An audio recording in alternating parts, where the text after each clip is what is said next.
Go. All right, so now we're recording. I'm just sharing the, for those who are just watching the video, went through the resources board. You should have a link. If you don't have a link to the resources board, email Jessica to get that. And I'm showing some of the topics. We're about to dive into the topic, but the other thing, just to make note that you might not be aware of if you went to Cal before the beginning of the year, is we've had requests around in a similar way that I'm seeing that there's a lot of value that we all just get together and talk and you connect with other leaders, you learn from other leaders, et cetera. There are some aspects of your work that you might feel are unique. I know, like, for example, Travis, in the credit union, we're talking with some people like, yeah, no, we don't want to sit there and do constant releases. That freaks us out. We just want one release of the new platform. There's a company that makes the software for credit unions. Like, yeah, they don't want constant updates. They want like do the one big thing because they're managing risk. It's real important to them. So there's other groups like government, we've been connecting people who are in government together. Banking and fintech, there's just someone in the class this week who said, oh, the pressure we feel in finance is ridiculous because of how fast the fintechs are coming into our space. Or women in leadership, right? Their experience for women in some of the similar roles is distinct from what men would experience. At least that's what I hear from them. I don't know. I don't know, since I'm not a female, but if there's enough votes that we feel like we have critical mass, we will just coordinate and schedule far out so it can get on your calendar a birds of a feather session for you to get together with others. So if there's a space that you think, yeah, that's particular to me, put your vote on or make other post-its there on that link that I sent you, that you can add those. And we're more than happy to connect you with others, set up the meeting, and even play facilitator, but mainly just get people together to connect. So that's the other thing I wanted to share. Any other announcements from anyone else before we dive into this? Scrum Gathering is next month up in Portland. For those who aren't aware, there is a virtual option. Oh, and I was also just pinging within the Agile Leadership Journey. Some of you may know Karen Kremmerling. She facilitates some of the Cal 2 program. Okay, she's put together a new training around psychological safety. And the bits that I've heard are wonderful. And it's, as much as we talk about psychological safety, I can't point you to any like training and resources to dig into. Yeah, we'll all acknowledge it's really important. So she's really dove into that. I guess there's new material out from another author that's incorporated into this. It's kind of a group formed around it. So she kicked off a training last month. And when I went to look, it's like, yep, that ended. And I can't find any, like, where's the new, what's the next one? So I can tell the interested people. So I did reach out to her today to just say, let me know. And I'll pass that on as well. So I think that that's really interesting as well. Definitely worth a look. I have a lot of respect for Karen and the work that she's done. So I will pull this up now and we'll hop over here.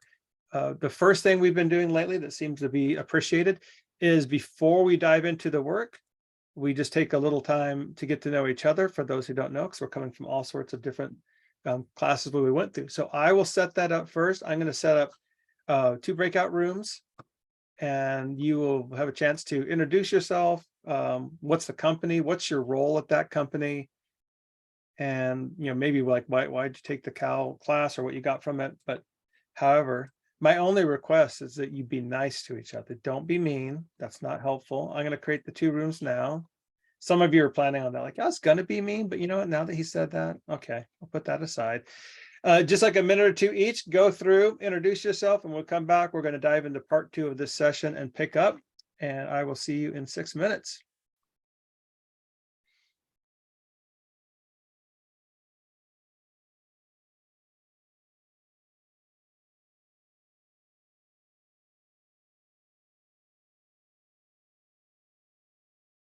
Carol, I see you're on, but it's not joining, and there's 2 of you.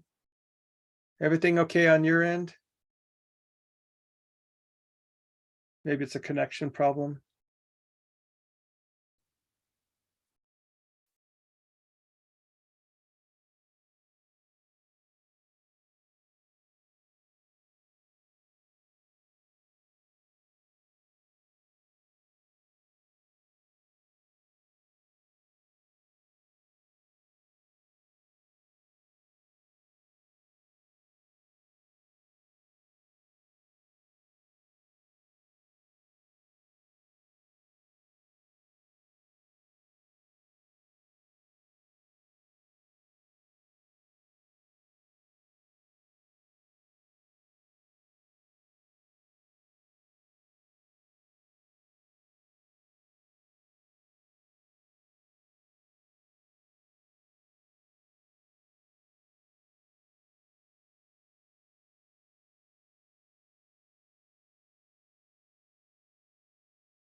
All right, Matt, you made me realize that I probably, depending on when people went through Cal, they may not even be aware of Path to Agility, so I'll mention it. It features prominently now, but yeah. Just to add, since you guys all shared when you went through Cal, I went through Cal in 2019 when it was like a 11-month program. So I love Pete, but he's like, my ideal is 2-hour sessions and spread out over like. Yeah, Scott, I think one of your employees, trying to remember his name, was in my cohort. I don't know if he still works for Rocket 9. Bob Niwa or no, not Cliff, not Larry, not Van, maybe Vic, it might have been Van. Vic or Vic. Vic, it was Vic. Vic Bonacci. Yeah, it was Vic. Vic's fabulous. Is he still working for you? No, unfortunately, once COVID hit, he might have been the last one. I'm like, I gotta let you go.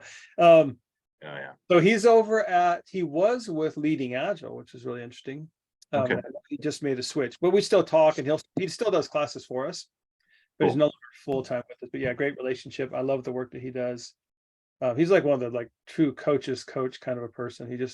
That's where he lives and sits, and he's just a lot of fun anyways. That's awesome. Yeah, I'll have to pass that on next time I'm chatting with him. Yeah, tell him that for me. All right, we are all back. One small note I was going to make, because in the breakout that Matt was in, Matt mentioned coming into this through Path to Agility. And for those who either took Cal further enough away or took it from one of the other Agile Leadership Journey guides, Path to Agility might not be something you're aware of. It's now part of our Cal O. For those from Cal O, we're talking about organizational change and leading it via culture. Path to Agility is a new approach coming out of David Hawks, David Hawks is also a certified enterprise coach and certified Scrum trainer out of Austin. And if you kind of codify the best practices of the Scrum guide, but then roll that up all the way to what does it look like for best practices for a transformation, that's what it's about. But it starts with what's the business's goal, which I think is very complementary to what's the culture, because truly leadership may not actually care a lot about what the culture is. They clearly have goals of what they think Agile is going to give them. So we after we do the culture part in Cal-O, we go through a quick run through of Path to Agility as an idea of what that looks like. So if you're not aware of it, definitely I encourage you to at least take a look. I think it's a great balanced approach to culture, and it's seen a lot of success. A number of our clients like it. We're just kicking off a transformation last week, and it's going to feature as part of theirs, and another one for an automobile related company. That's how they're going to drive it. They were going to do it with the culture, and in the end, they felt like they'd get more traction with Path to Agility as a business-driven approach, and so they switched from competing values framework to let's use P2A as the driver of the change. So that one, we actually begin the intros of that next week. So I'm going to share my screen. Let's pick back up. Oh, was there a hand up? Yes, Kim? Yeah, hand up. Just a question about the Cal 2. You think it's worth it, the Cal 2 program? I'm thinking about doing that with you. Yeah, a few of you have gone through Cal 2, right, Travis? What would you say? I'm biased, and Jason, yeah, let's hear. What do you say the Cal 2 program? Yeah, well, I went through when I was Cal E and Cal O, so 2 parts, and so yeah, I think so. I think at least for me, I think the biggest takeaway was this greater sense of self-awareness and that's the Cal E side of it, the Cal O, the culture and influencing, and it was transformative for me as a leader, honestly. I really appreciated what I learned and continue to learn, and always kind of go back to like a reminder of okay, with Pete, like the Agile journey stuff, like the Catalyst conversations, and always okay, how am I showing up in these conversations?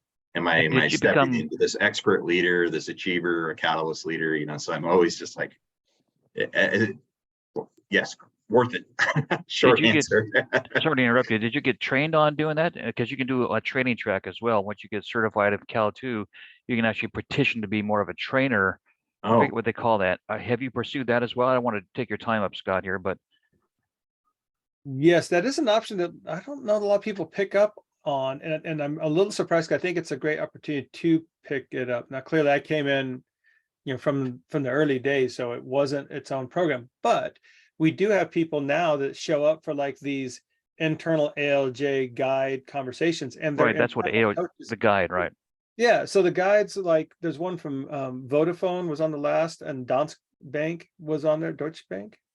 I think it's Deutsche Bank. Anyways, and they show up, and it's really neat because they're internally providing as guides the training, the structure. So basically, you get everything that we experienced in Cal. Now, because it's their internal community, it's not actually Scrum Alliance Cal. It's just the awareness workshop, but Right. it's all the same stuff. And I think it's a really neat opportunity. So I've talked with Pete a few times, like, I don't think it's clear enough how people can follow that path and, you know, and follow the track, because otherwise I think more people would.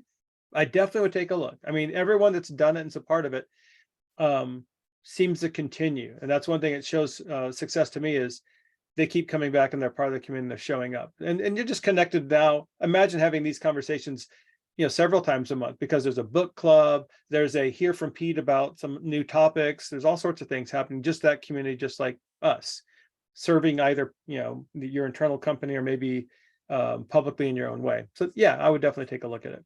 Thank you, sir. Appreciate it. Yeah, and I would agree with Travis about the growth. Jason, you took the Cal 2, the multi-month long. Yeah. Yeah, and how was it for Mhm. you, Jason?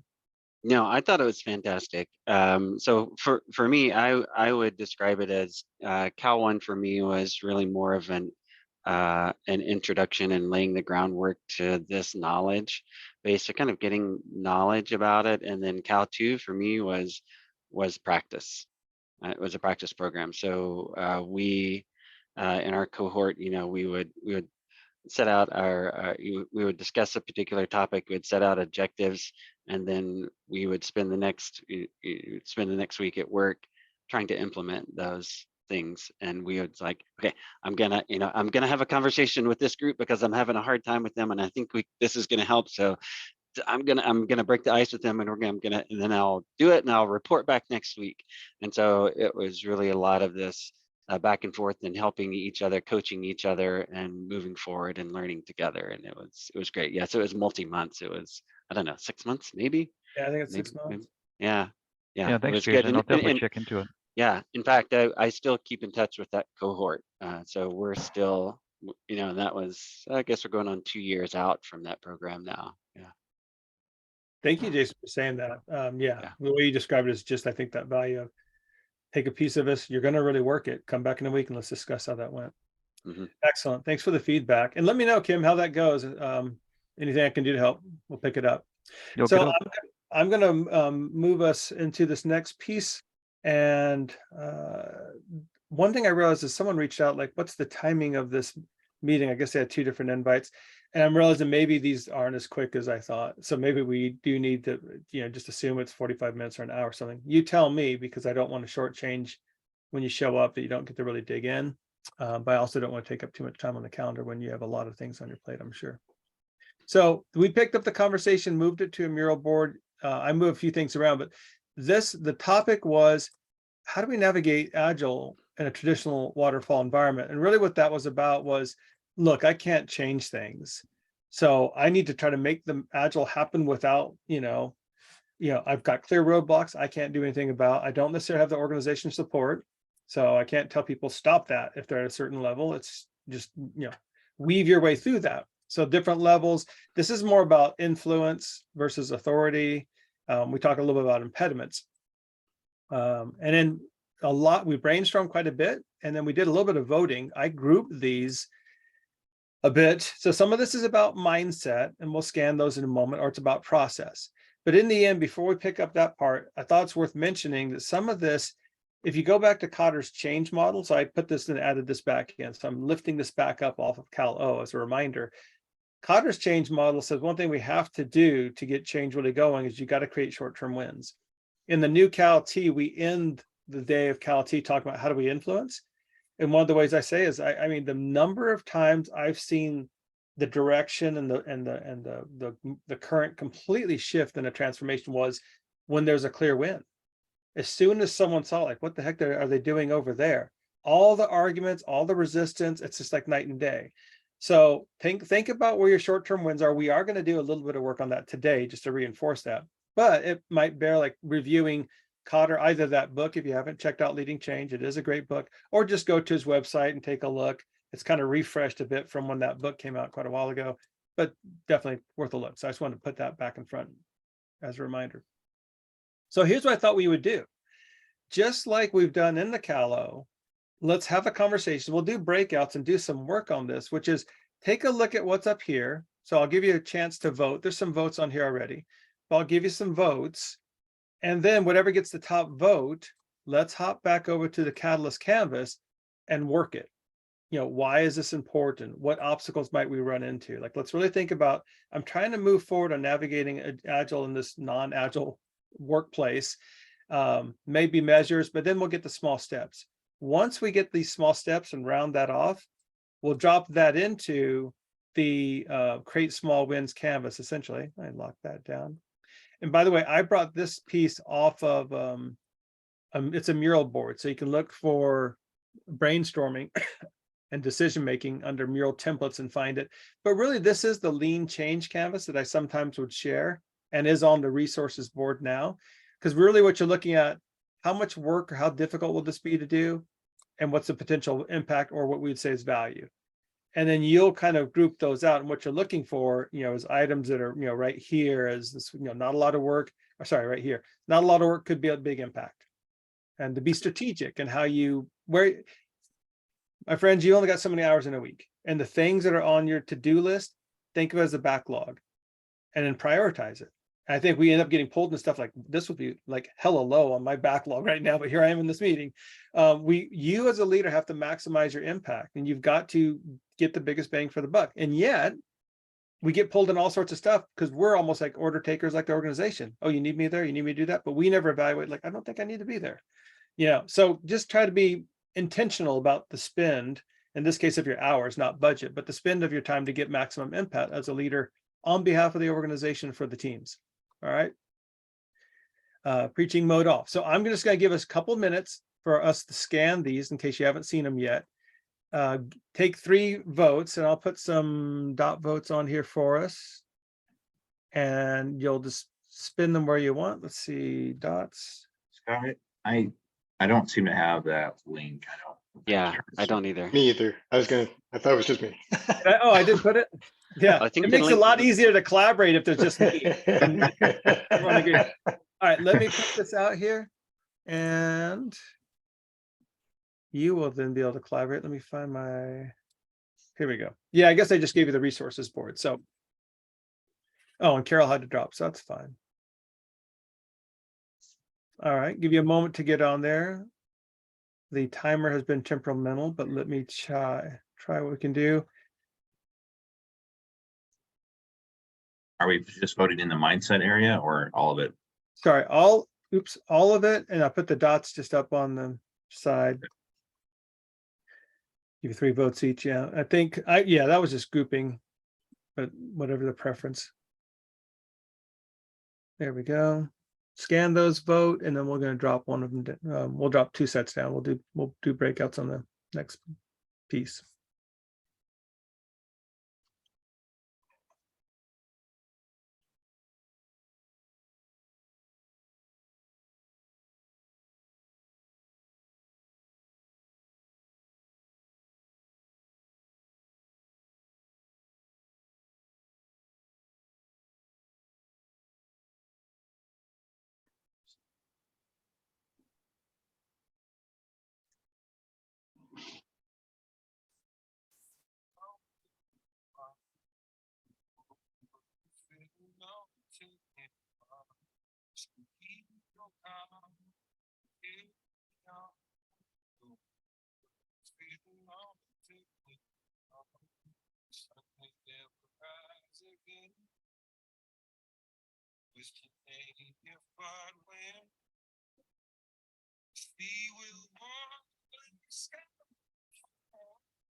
And I'm sorry, how many votes are we giving?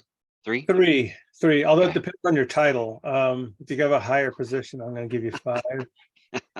Actually, you're new to the org, aren't you, Jason? I'm gonna take a couple away from I you. get just only 1. Does it matter if I make my dot bigger? Oh, smart move, yeah. I like that.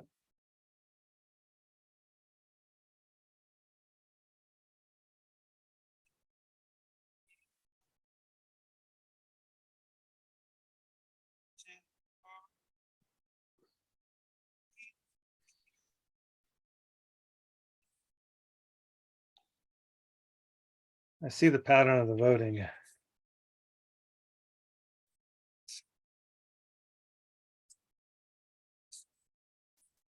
20 seconds.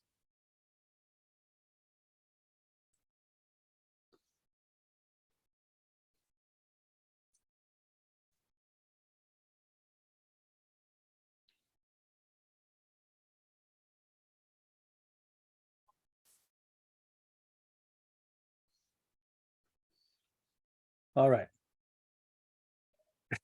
The funny thing is y'all voted on when I was looking at these again, like, man, these are some tough ones here. And then that's what y'all voted on, like, okay. But that's why I thought we have to take a conceptual issue. This is my thought.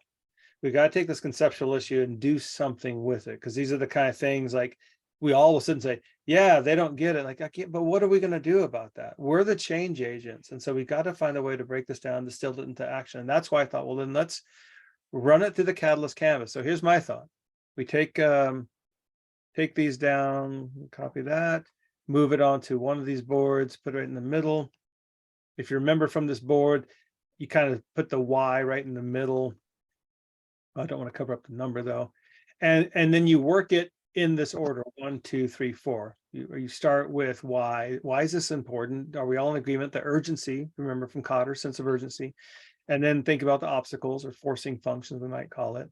And then possible ways to do metrics on it, but don't worry too much about the metrics. I think it's helpful, but it sometimes can be tough to think about what those will be. I'll put this one here.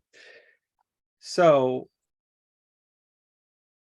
depending on the split, but we're smaller now. So I don't know if it's going to split out evenly. I'll set up the rooms, and here's what we'll try this. I'll just create one room that is make sure, yeah, false belief. Okay, I'll make a separate room that's false belief for those who want to join that and work that. And if we don't have quite enough, then they can just pop back out and say, well, it was just me, so I'm popping back. Or if it's enough, then great. Those who want to work on lack of understanding of Agile and the PMO will stay here.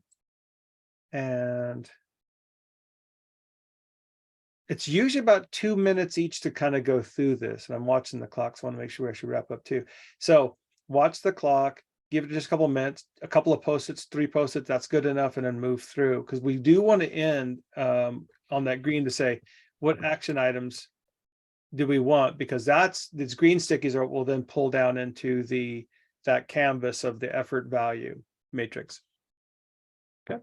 Any questions about what we're about to do? Okay, then I'm going to redo the rooms.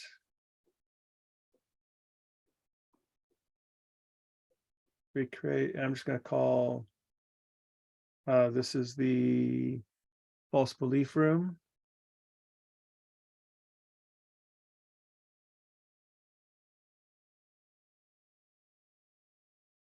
Okay, and if you want to work on that one, just accept it. If you want to work on lack of understanding, just ignore it and stay here.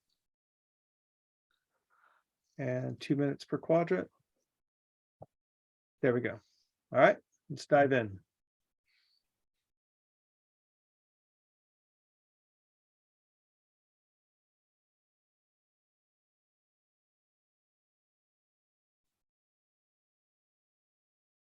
Okay, so I'll let you all run it off, and if I feel like it's worth it, but yeah, let's start with that question. Why now?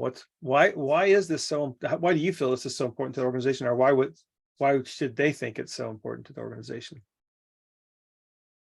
Well, from my point of view, you know, I'm typically, you know, coaching a couple of teams, you know, 1 or 2 teams. That's been my experience. I'd like to get bigger than that, but the challenge for us has been the traditional training. You know, sort of trumps the new concepts, and you know, we have a very we're working with great project managers, but every time we would put on an educational proposition, right?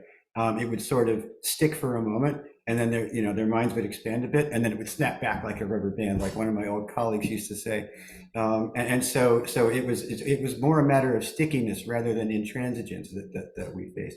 But we need the ability to not be so you know, bound in terms of how we're planning ahead, because obviously we think, you know, in shorter time horizons, more specifically, and they're not comfortable with that, right? They want to be specific the whole way out.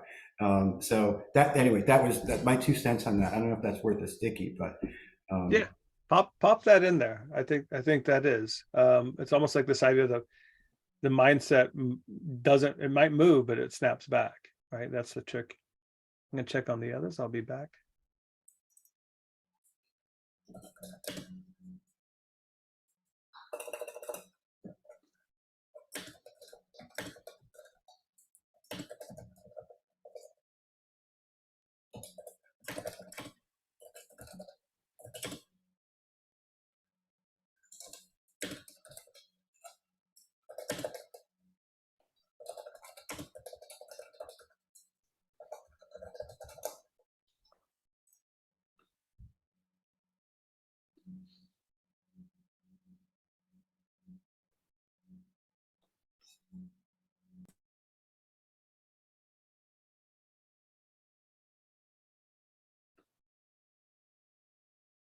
Is there supposed to be a timer for each section? No, he just said watch the clock. So I guess I took that to mean Okay, watch your own clock.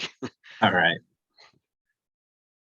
So I'll just the gist of mine was that we have a way of working with our development teams, product teams, and or development teams in our case, and PMO has a different way of working, and it's like where oil and water meet, maybe not that bad, but there's definitely some clashing there of expectations and handoffs and understandings, and I think that causes problems that we could avoid. Like they don't, those risks don't need to be there. Yeah. Yeah, I put the also for, you know, against we're on the same org too, is that, you know, there's this desire to understand our capacity and that there's so much value we want to deliver, but we have a hard time making those tough choices on which ones. We're getting better at it, but I think if the PMO understood how the I guess the agile process works, I think we have less, like you said, less friction there. So yeah.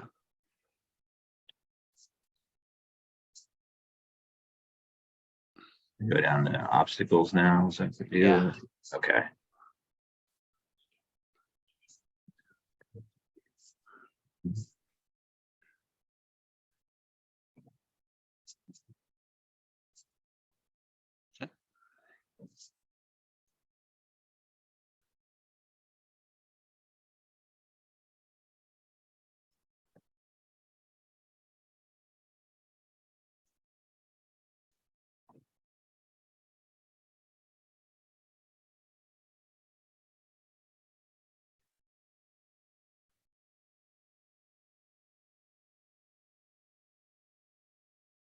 Can I make another one? Is that okay?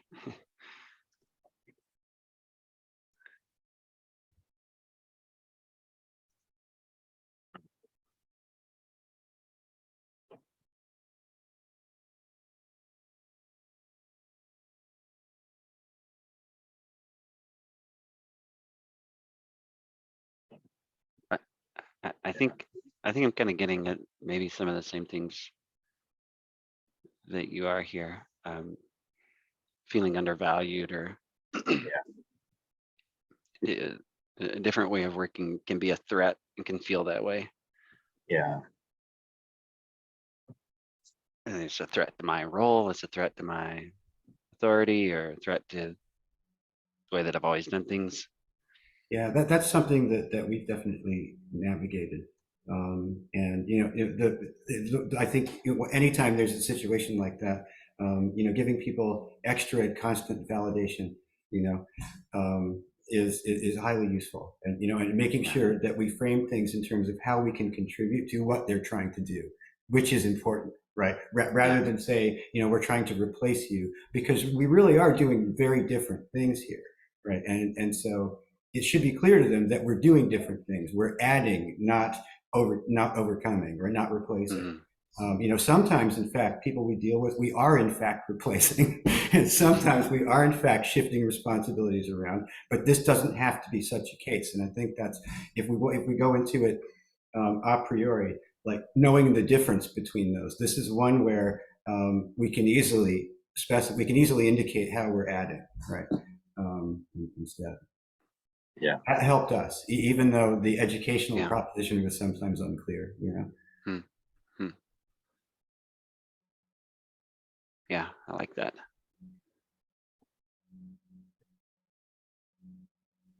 Our PMO did too, but it was still educationally very difficult. Yeah.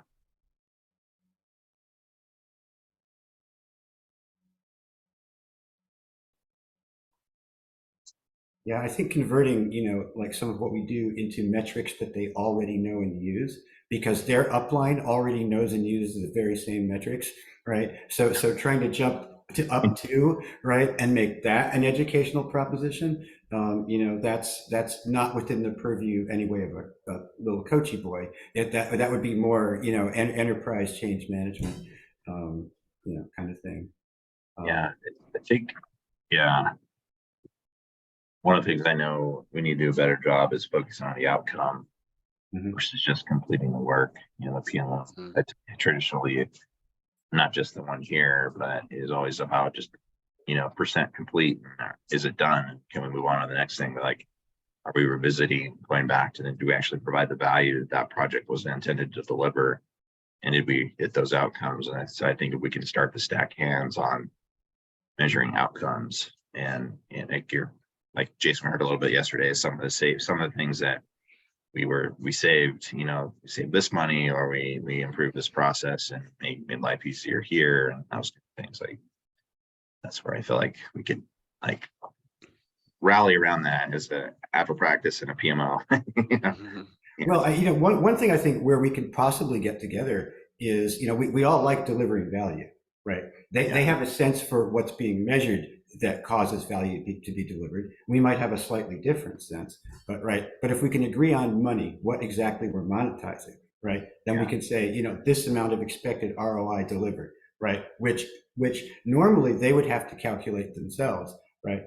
On a theoretical basis, right? We're trying to simply shift that to a more empirical basis. And if we tell it, so we're still going to help you. In fact, we're even going to help you monetize the value delivered, right? Yeah. So something like that. I'm always, part of me is like, I want to go through the PMI training certification process, and now I know they're doing discipline agile delivery. You know, it's like, can I put myself in their shoes a little bit more than I can today? You know, you know, so yeah, I've always felt like there was this kind of clash between Scrum.org or Scrum Alliance versus PMI, and you know, there's been a blending over the last few years and them embracing more of that, but I don't see that being still like when I work with project managers or PMI certified, there's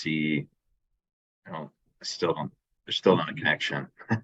Yeah, no, I'm a PMI member, and you know, like what I see is they're sort of accommodating us rather than fully revolutionizing the material for us, right? And Got so it. Okay. So you've been through that side of it too, then. Okay. To some extent. I mean, I'm a PMI ACP. I'm not an actual, you know, project manager, but but I've noticed that, like that's kind of, they've kind of tried to strike a balance, because their constituency still is in large measure traditional project managers, right? So that's a challenge for them.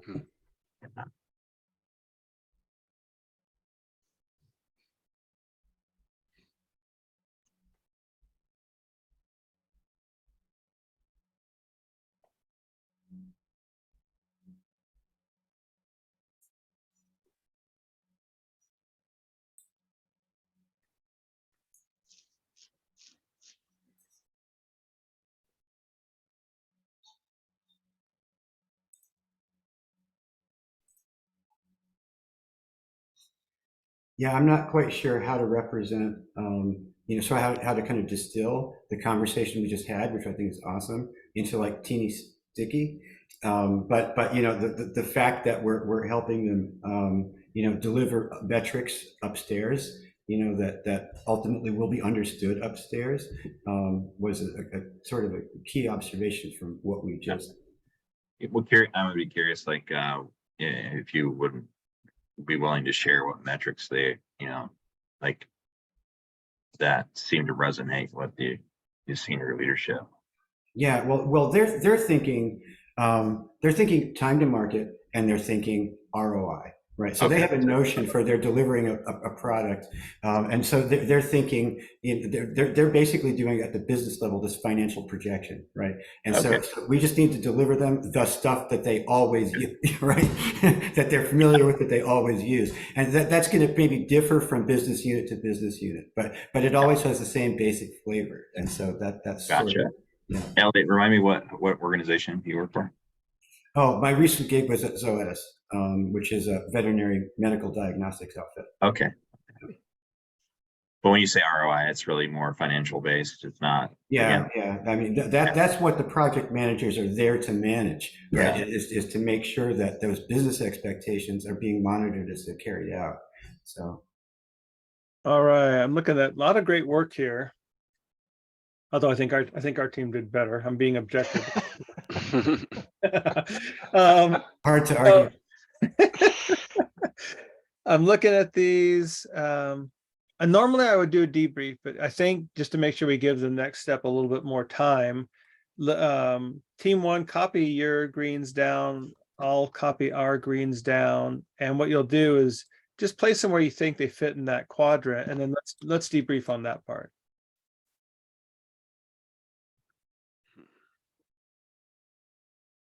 And I'll put them to the side. People can just drag them over because I don't want to be the arbiter of whether it's a easy hard thing or whatever. So I'll let anyone from team two you want to grab, because we discussed them. Team one, you're having a hard time getting your post-its down there. Do we need to, I thought the seniority in this group would be like, we can deal with post-its, but what the heck? All right. No. Oh.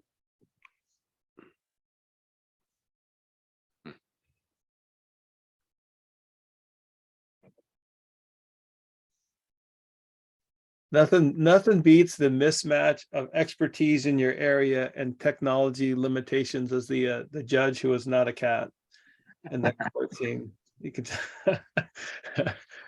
if you haven't seen it, it's definitely worth a Google. When COVID first hit. Okay, good. I don't know. I'm realizing mine are not very. Mine are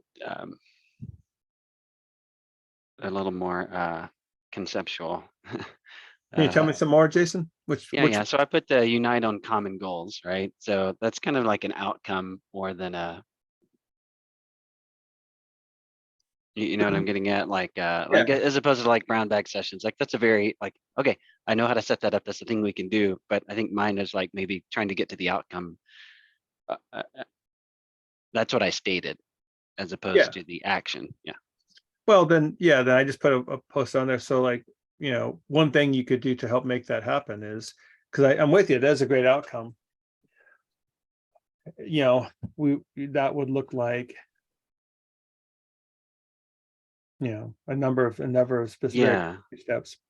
So, I'm trying to come up with a specific for that. Let me give you one example I like that. Well, I won't say like, I'll say love. If this was a person, I would marry it. The success slider for Mountain Goat software. It's on the Mountain Goat software tools. It's one of the best ways I've seen to say, what do we all want? Look at that. Move some forward, move some back, and you'll walk out with alignment within an hour. It's really, really great. Yeah, take a look. What tool is it, Scott? I'm sorry, this is a private conversation between Jason and I.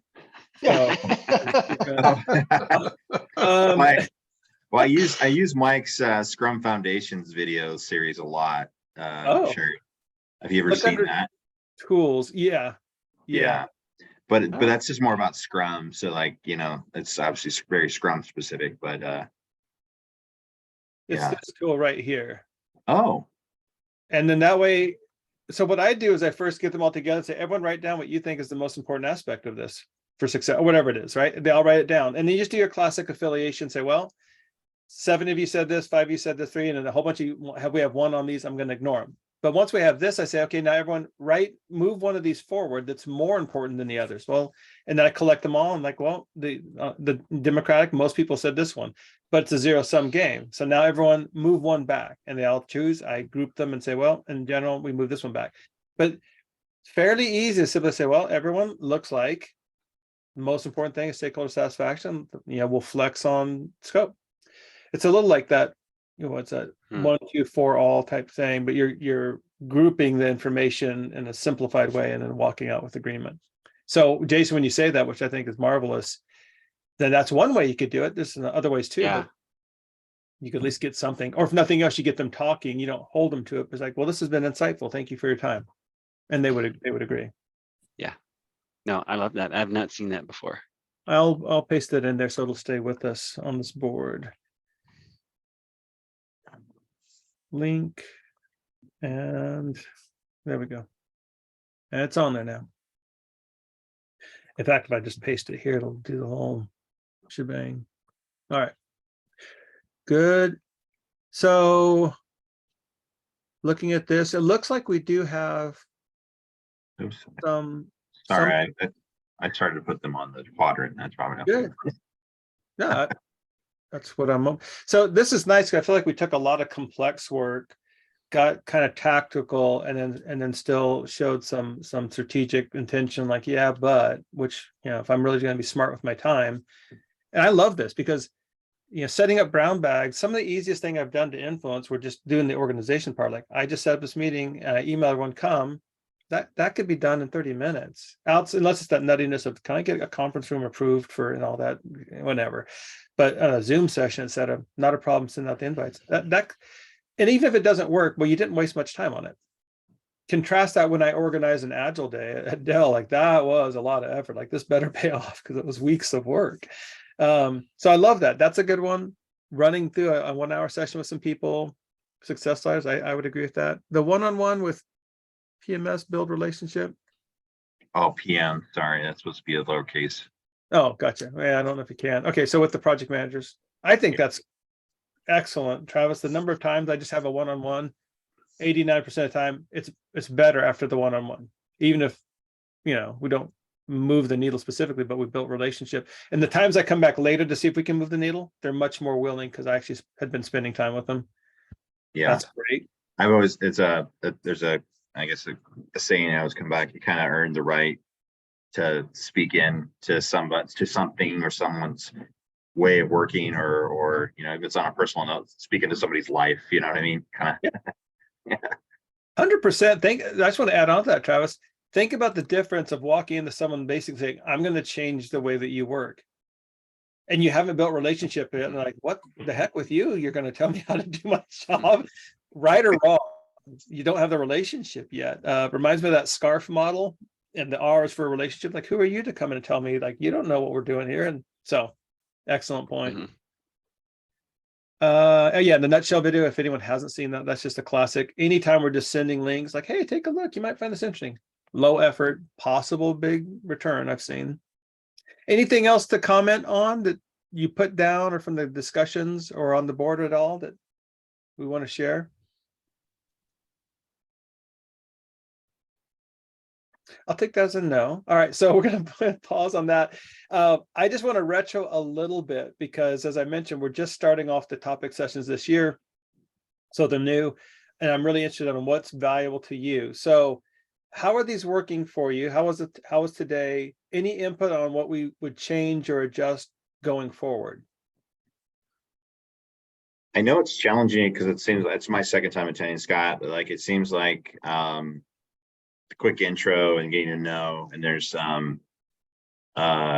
it's always kind of, you're always restarting, you know, and so sometimes it's like, you know, do you you know, I don't know, it felt like we had some great sidebar conversation, but did we like And yeah, so it's like when it's a different group, it's like it's all good for building kind of comfort, everybody comfortable to talk with each other. So finding that balance, you know. It's hard because honestly, getting to know each other and just networking, that's orthogonal to say, I'm coming here to learn something. Right. So yeah, I agree. What do you come here for? Yeah, good question. Yeah, I think one is probably to build a network a little bit, you know, but it is to kind of stack hands on, you know, maybe some common challenges we're seeing and what are some approaches to solving some of those. Yeah. So I mean, yeah, those are my two. That's kind of what I'm shaping. I think is what people are after. I'm guessing a little bit, but you validate some of that. Can I hear from someone else? Oh, Jason, Yeah. it's your first time. Yeah. Sure, yeah. So I would say, well, I came because Travis was like, hey, here's the thing, you should come. No.